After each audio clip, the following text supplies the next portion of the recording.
परमेश्वर पिता का धन्यवाद करते हुए आप सबों को जय मसीह की बोलता हूं।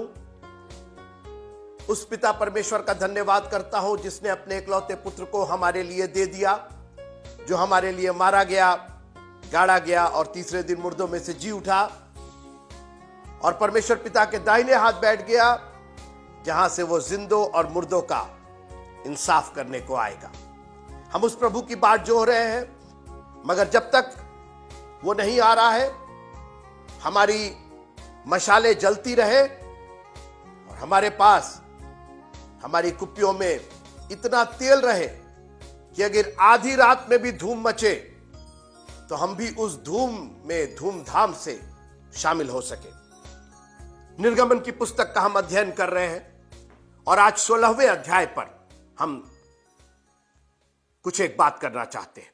मैंने बार बार कहा कि मैं मूसा की कहानी नहीं बता रहा हूं, मैं इस्राएलियों के छुटकारे की कहानी नहीं बता रहा हूं, मैं आपके और अपने जीवन की इस दास्तां का वर्णन कर रहा हूं। बहुत गंभीर होइए मित्रों, कितनी खुशी की बात है कि हमारे लिए, हमारे पथ के लिए दीपक, हमारे पांव के लिए उजाला। मतलब कैसा प्यारा प्रभु है। हिंदी सरल भाषा में जिस पुस्तक को लिखने में हजारों साल लगे, उसको ट्रांसलेट करने में, उसको वापस लाने में, कहां कहां ये पुस्तकें थी, सब मिला जुला के परमेश्वर ने मुझ पर और आप पर इतनी करुणा की। मित्रों, जब भी मैं खुदा का कलाम अपने हाथ में लेता हूं तो मेरा जो शरीर है वो सेहरन से भर जाता है। खुदा का कलाम जिसके लिए लोगों ने जान दी, लोगों को आरे से काटा गया, लोगों को जलते हुए कड़ाहे में डाल दिया गया, उल्टा लटका दिया गया, चीर दिया गया मित्रों, लेकिन खुदा का कलाम वो हम तक पहुंचाने में कामयाब रहे। विलियम कैरी जिसने हिंदी में बाइबल को ट्रांसलेट किया, क्या उसकी हालत, आप कभी उसका जीवनचर्या पढ़िएगा। 3-3, 4-4 बार ब्रिटिश राज था और वो हिंदुस्तान आना चाहता था, उसको बांध करके वापस इंग्लैंड भेज देते थे। बोले नहीं, हम लोग व्यापार करने आए हैं, हम लोग यहां प्रचार करने नहीं आए। मगर उसके दिल में वो लगन। फिर वो आया और उस वक्त पानी का जहाज चलता था, हवाई जहाज नहीं था, और बताते हैं कि पानी के जहाज से वो कूद गया, क्योंकि जब भी वो बंदरगाह पर जाता था, चूंकि अंग्रेज था, पहचान में आ जाता था, पकड़ के वापस कर देते थे। वो पहले ही कूद गया, तैर करके कलकत्ता छोड़ करके, कलकत्ता बाईपास करके, क्योंकि कलकत्ता में ब्रिटिश लोग रहते थे, उसको पहचान जाते। वो वहां से किसी तरीके से भटक करके कलकत्ता के पास एक जगह श्री रामपुर आज भी है, और वहां उसने अपना काम शुरू किया। हमारी जो बाइबल है, हिंदी की जो बाइबल है, इसको उसने ट्रांसलेट किया। क्या क्या उसके साथ हुआ, उसकी पत्नी पागल हो गई, मलेरिया हो गया, उसके बच्चे मर गए, बहुत लंबा चौड़ा, पढ़िएगा कभी उसके बारे में, वो तो पढ़ना पड़ेगा आपको। लेकिन आज वो कलाम हमारे और आपके हाथ में है। आप इसको मामूली मत समझिएगा मित्रों, इसकी अवहेलना मत कीजिएगा। और आज हम उसी पर बात कर रहे हैं कि हम करते क्या है और हो क्या जाता है। आइए पढ़ते हैं निर्गमन की पुस्तक, उसका 16वां अध्याय। निर्गमन की पुस्तक, उसका 16वां अध्याय, पहली आयत से। Exodus chapter number 16 and verse 1 onward. फिर एलीम से कूच करके इस्राएलियों की सारी मंडली मिस्र देश से निकलने के बाद दूसरे महीने के 15वें दिन को सीन नाम जंगल में, जो एलीम और सिनै पर्वत के बीच में है, आ पहुंची।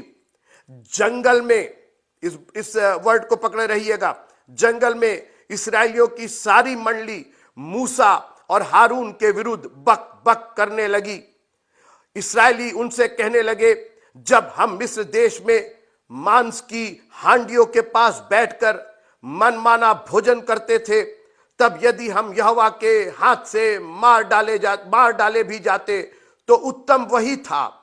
परंतु तुम हमको इस जंगल में इसलिए निकाल ले आए हो कि इस सारे समाज को भूखो मार डालो। पद नंबर 4। तब यहोवा ने मूसा से कहा, देखो, मैं तुम लोगों के लिए आकाश से भोजन वस्तु बरसाऊंगा और ये लोग प्रतिदिन बाहर जाकर प्रतिदिन का भोजन इकट्ठा करेंगे। इससे मैं उनकी परीक्षा करूंगा कि ये मेरी व्यवस्था पर चलेंगे कि नहीं। और ऐसा होगा कि छठवें दिन वो भोजन अन्य दिनों से दूना होगा, इसलिए जो कुछ वे उस दिन बटोरे उसे तैयार कर रखें। पद नंबर 6, तब मूसा और हारून ने सारे इस्राएलियों से कहा, साच को तुम जान लोगे कि तुमको जो मिस्र देश से निकाल ले आया है यहोवा का, वह यहोवा है। पद नंबर 7, और भोर को तुम्हें यहोवा का तेज देख पड़ेगा, क्योंकि तुम जो यहोवा पर बुड़बुड़ाते हो उसे वो सुनता है, और हम क्या है कि तुम हम पर बुड़बुड़ाते हो। पद नंबर 8, फिर मूसा ने कहा, यह तब होगा जब यहोवा साँझ को तुम्हें खाने के लिए मांस और भोर को रोटी मनमाने देगा, क्योंकि तुम जो उस पर बुड़बुड़ाते हो उसे वो सुनता है, और हम क्या है, तुम्हारा बुड़बुड़ाना हम पर नहीं यहोवा ही पर होता है। मित्रों, ये पूरा जो वाक्या हो रहा है ये बड़ा खतरनाक वाक्या है। ये जीवते परमेश्वर के हाथ में पड़ने का वाक्या है। ये हुआ ये कि ये जंगल में आ गए थे, इनको कोई एक्सपीरियंस नहीं था जंगल का। और हम भी मित्रों कई बार जंगल के स्थान में आ जाते हैं, ऐसी जगह आ जाते हैं जो हमारे से फेमिलियर नहीं होती, हमारी जान पहचान उस जगह से नहीं होती। हम यूज्ड टू हैं अपनी गलियों के, हम यूज्ड टू हैं अपनी सड़कों के, हम यूज्ड टू हैं अपने रीत और रिवाज के। अभी तक ये मिस्र में थे, सुबह से शाम तक एक ही धंधा था, सुबह उठो, दिन भर काम करो, ईंटें बनाओ, बिना पुआल के ईंटें बनाओ, पीठ पर कोड़े खाओ, मिस्रियों की गुलामी करो, इसी के आदी थे। और हम और आप भी अपने दिनचर्या के ऐसे आदी हो जाते हैं कि जब प्रभु के पीछे चलना होता है और वो जगह हमारी फेमिलियर, हमारी जान पहचान की जगह नहीं होती, अरे ये कौन सा चर्च है, अरे यहां हाथ उठाया जाता है, अरे यहां हालेलुया और प्रेज द लॉर्ड, कोई है नहीं मेरे साथ बोलने के लिए, यहां हालेलुया और प्रेज द लॉर्ड बोला जाता है। अरे प्रचारक इतना चिल्ला चिल्ला करके प्रीच करते हैं, अरे पुलपिट से नीचे आकर के हम कई बार हड़बड़ा जाते और हम उस परिस्थिति से कैसे डील करना है, बजाय धीरज धर के, जो हम अपनी पुरानी पद्धतियां हैं, पुराना रीत रिवाज है, क्योंकि बहुत सी रीत रिवाज पुराने हो चुके हैं। जमात खड़ी हो जाए, जमात बैठ जाए, पादरी अगर चोगा ना पहने तो वो पादरी नहीं है, अगर गले में सलीब ना डाले तो वो प्रचारक नहीं है। कई बार हम इतने आदी हो जाते हैं इन सब चीजों के, जो हमारा मुख्य उद्देश्य है। परमेश्वर इनको उस रीत रिवाज से बाहर निकाल रहा था, जंगल में लेकर के आया। अरे तो ये कौन सी जगह है? वो भूल गए कि उनका उद्देश्य कनान देश है। परमेश्वर उनको कनान देश में ले जा रहा था, आशीषित जगह ले जा रहा था। हम और आप स्वर्ग देश जाने के लिए बने हैं, रीत रिवाज में फंसने के लिए नहीं बने हैं। मित्रों, ख्याल कीजिएगा, कोई भी चीज आपकी रीत रिवाज कहीं परमेश्वर की योजना में आड़े तो नहीं आ रही है। इनकी रीत थी, ये मांस की हांडियों के पास बैठा करते थे, मनमाना भोजन करते थे। आज वो स्थिति बदल गई है। Now they are on the way to the promised land. अब मिस्रियों की गुलामी से निकल के ये परमेश्वर के वचन पर चल रहे हैं और इनको तकलीफ हो रही है।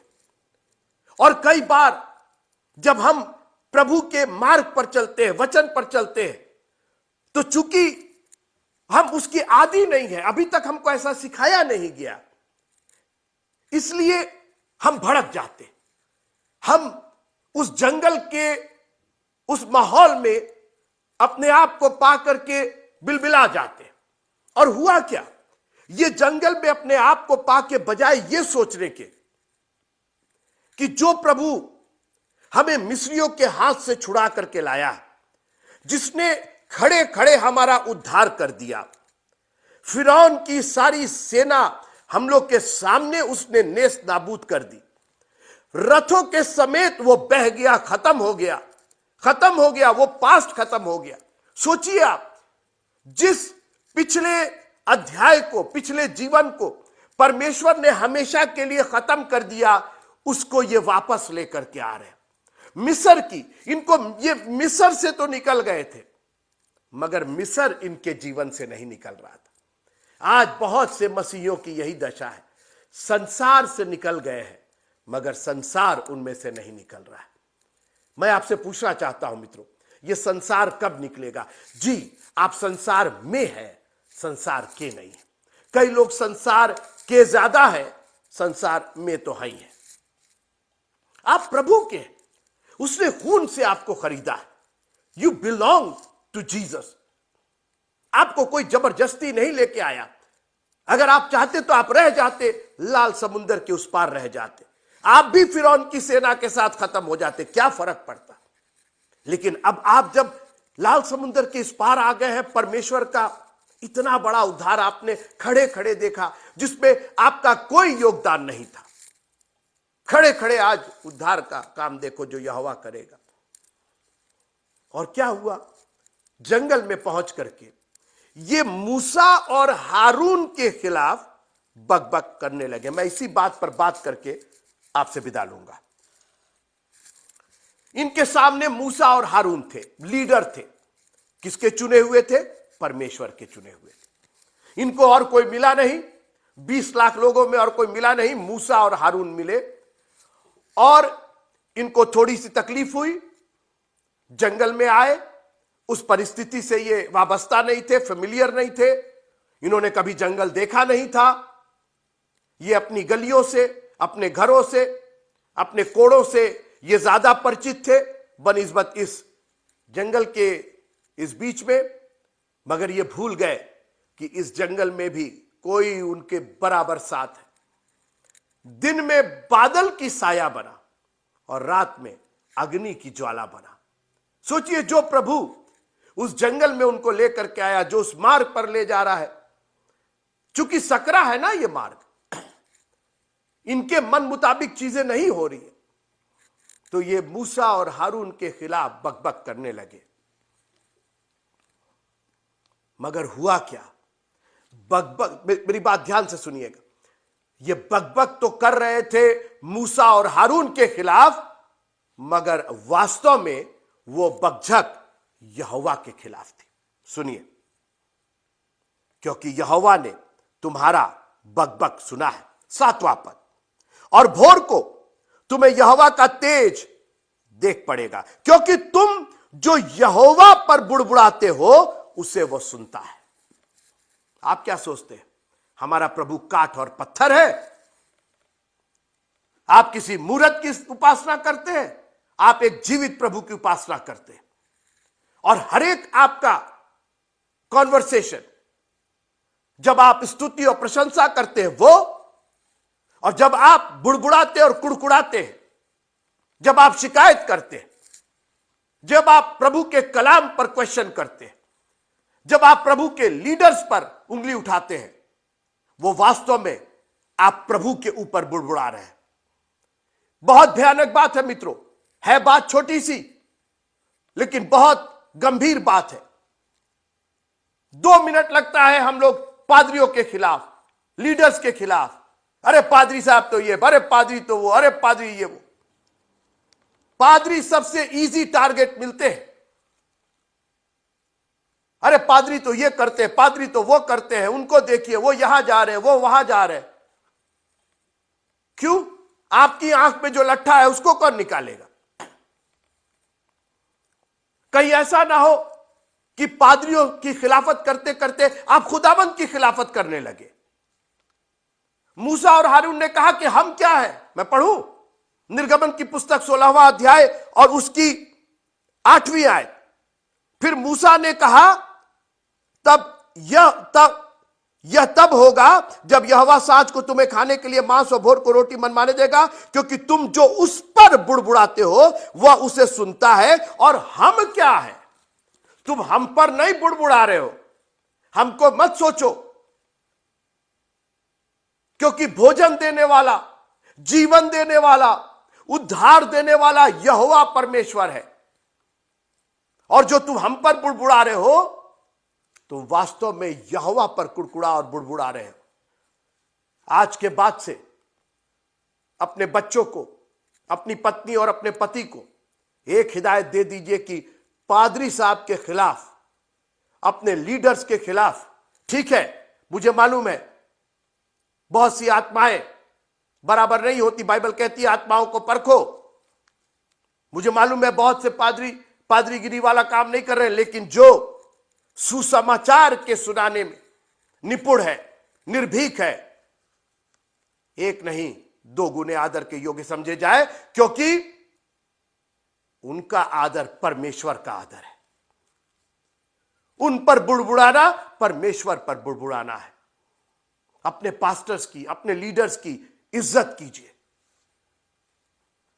स्कूल में आप जाते हैं, पढ़ाते हैं, प्रिंसिपल कितना भी खराब होता, कभी आपने प्रिंसिपल के खिलाफ मुंह पर कुछ बोला है?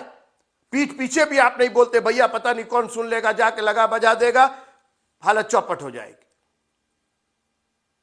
दुनिया के जो आपके मालिक है उन पर तो आप इतना रीझते हैं, इतना न्यौछावर करते हैं, चमचागिरी करते हैं उनकी।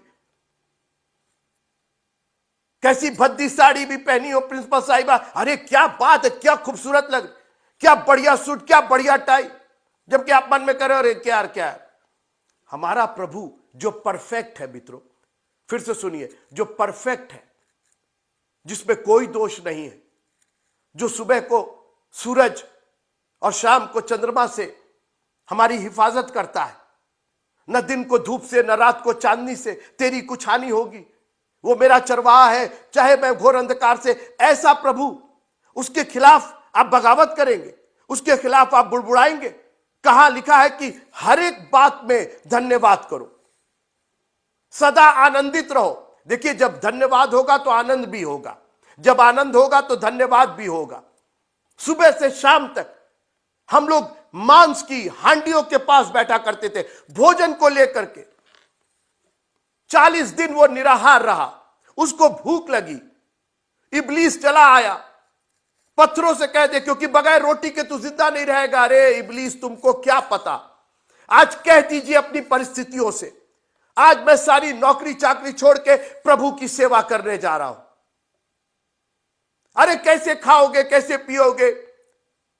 यहां कोई ढाबा नहीं, कोई होटल नहीं, पत्थरों को रोटी बनाओ। यीशु मसीह ने साफ कहा कि मनुष्य केवल रोटी से नहीं लेकिन हर एक वचन जो परमेश्वर के मुख से निकलता, और मैं उसका जीता जागता उदाहरण हूं।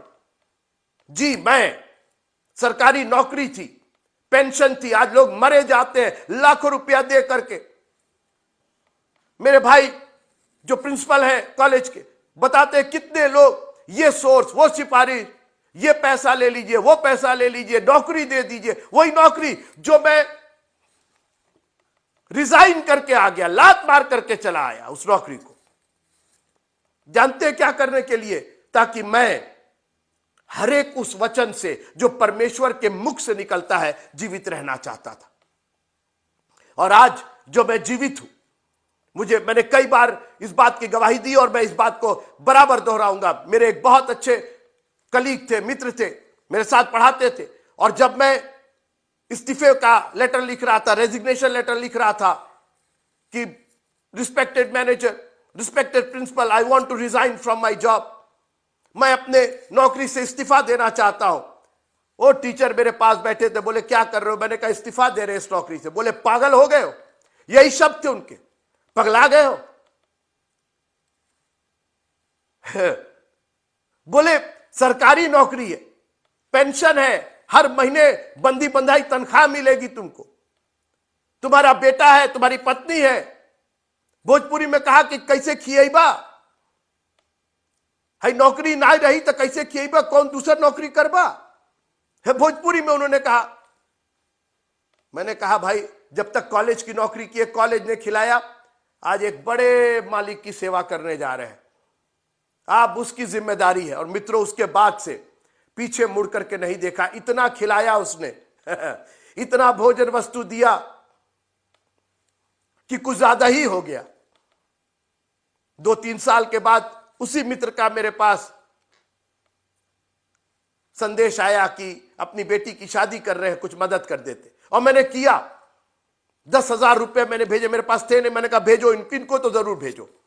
प्रभु ने भरपाई की उसकी। जो ये कहते थे कि कैसे खइबा, अपन परिवार के कैसे खिएबा, अपन लड़का बच्चा के कैसे संभालबा, आज वो हमसे मांग रहे हैं। आज इनको मांस की हांडियां दिखाई दे रही है। इनको उस परमेश्वर की आशीष जो दिन भर की रोटी हमें देता है। मित्रों, अगर रोटी रहे मगर आपका जीवन ना रहे तो वो रोटी किस काम की। तो जो वो रोटी दे रहा ना मित्रों, वो डुअल काम कर रहा। आप मेरी बात सुनिए, वो न सिर्फ रोटी दे रहा है लेकिन आपको रोटी खाने के लिए जिंदा भी रख रहा है। तो जब आप ये दुआ करते हैं कि हमारे दिन भर की रोटी आज हमें दे, तो इसके परिप्रेक्ष्य में इसमें जो हिडन ब्लेसिंग है वो ये है कि हमको जिंदा रख के हम उस रोटी को खा सके।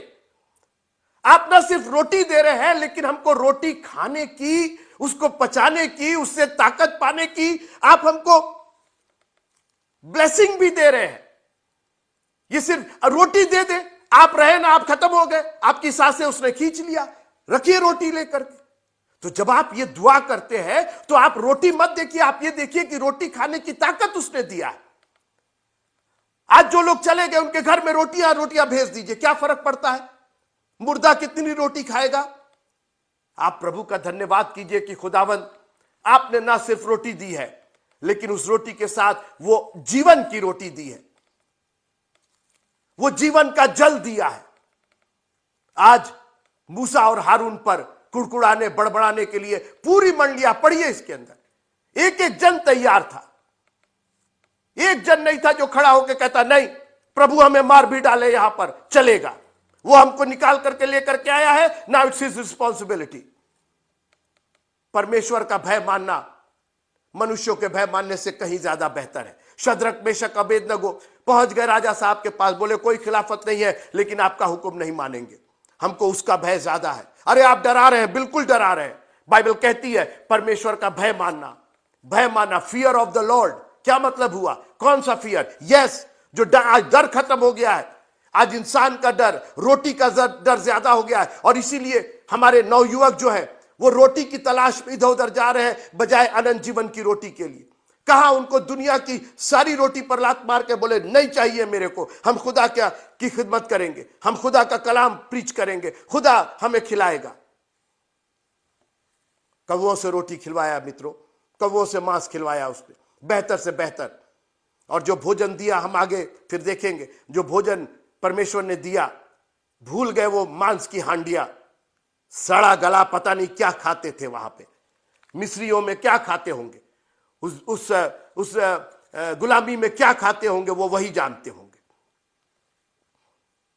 कभी कभी संसार हमको बहुत अच्छा लगता है, लेकिन जब आप प्रभु की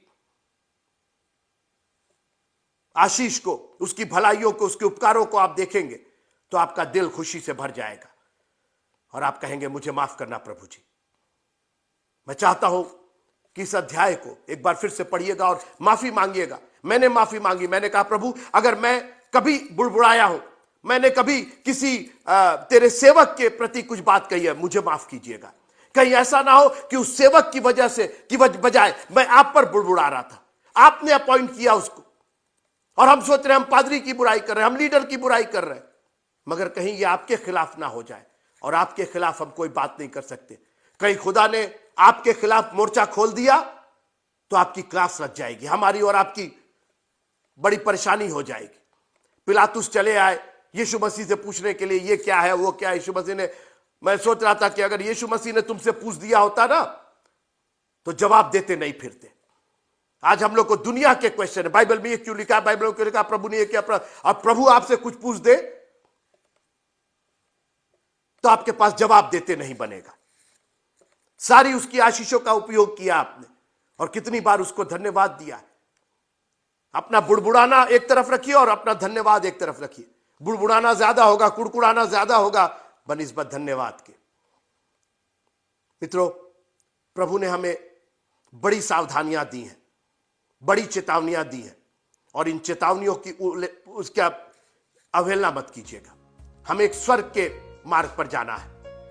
हाँ ठीक है, जंगल का मार्ग होगा, बेयाबान का मार्ग होगा, लेकिन जैसा मैंने कहा, दिन में बादल की साया बना, रात में अग्नि की ज्वाला बना। वो हमारे साथ है। घोर अंधकार से भरी हुई तराई में होकर क्यों ना चलो। मैं कोई कंप्लेंट नहीं करूंगा, मैं कोई शिकायत नहीं करूंगा, मैं बुड़बुड़ाऊंगा नहीं। घोर अंधकार की मौत की वादियां क्यों ना हो, क्योंकि तू मेरे साथ है। मित्रों, इस बात की मैं तस्दीक कर सकता हूं, सर्टिफाई कर सकता हूं कि वो हर पल, हर समय, कोई भी वादियां क्यों ना हो, कोई भी जंगल क्यों ना हो, कोई भी परिस्थिति क्यों ना हो, वो बराबर हमारे साथ है। और इसलिए हम दिल खोल करके, हाथों को उठा करके, अपनी जुबान को खोल करके उसका धन्यवाद करेंगे और कहेंगे, थैंक यू जीसस, तेरा बहुत बहुत धन्यवाद हो। जय मसीह।